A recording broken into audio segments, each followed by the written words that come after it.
read our mini lesson for us? Readers are always thinking and talking about how books make them feel so they can share those feelings with other readers. Okay, good. So as a reader, we're all readers in this room. Readers are always thinking and talking about how books make them feel so they can share those feelings with other readers. Why do you think it's important to share our feelings about what we're reading with each other? So then we know what we're thinking and feeling about the book. Okay. We can maybe get a new perspective. Okay, so we can get a new perspective, or maybe we can, hear other people's thoughts and feelings about what's happening in a story. So I'm going to read a little bit of our book that we're reading together, Love Does, by Bob Goff. And Malaya, when I'm reading, if you have a feeling that comes to your mind while you're listening, I want you to just kind of raise your hand, and then I'll stop and you can tell me what it is, and we'll put it on the chart. So you're going to write down what feeling it is, and then the evidence side is going to be what was it in the story that made you have that feeling. Okay? Everyone got it? Mm-hmm. All right, so let me start reading, and then if you get a feeling, just raise your hand. You too, Grayson, okay? When the kids were growing up, we didn't have a television in the house connected to a cable or an antenna. If something was bad happened, oh, Grayson?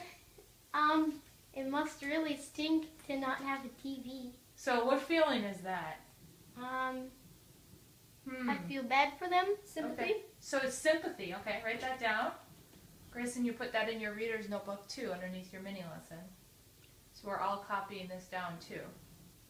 And we're not worried about spelling right now. Remember, we're just getting it down. If there's a word spelled wrong, we'll know we need to learn that for spelling.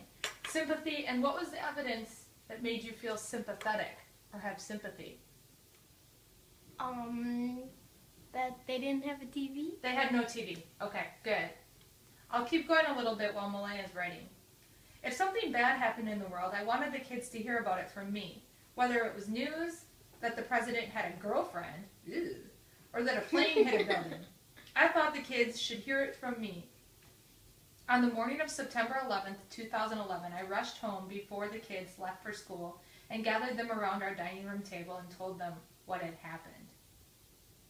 I kind of feel like he's a good parent for not letting them just hear whatever from the news. Okay. So your feelings are you're impressed, maybe? Would be a good word? And the evidence that tells you you're impressed from the story would be? That he's smart about what they hear. Okay. Be a little more specific when you write it down instead of they. His kids. Okay. What about on the part, on the morning of September 11th, 2011, I rushed home before the kids left for school and gathered them around our dining room table and told them what had happened. How does that sentence make you feel?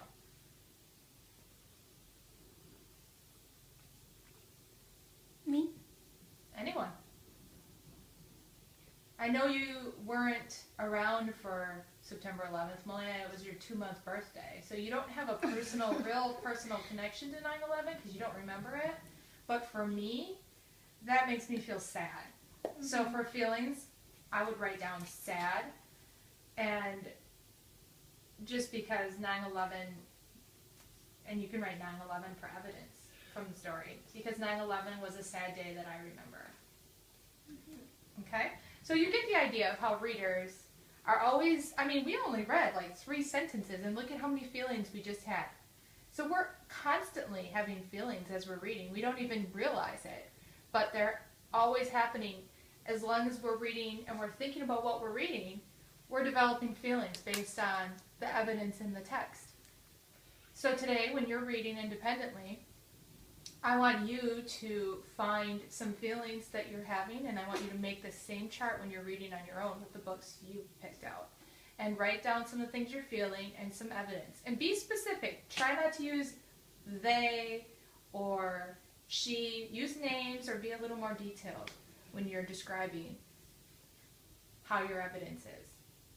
Does anyone have any questions on what you're going to do?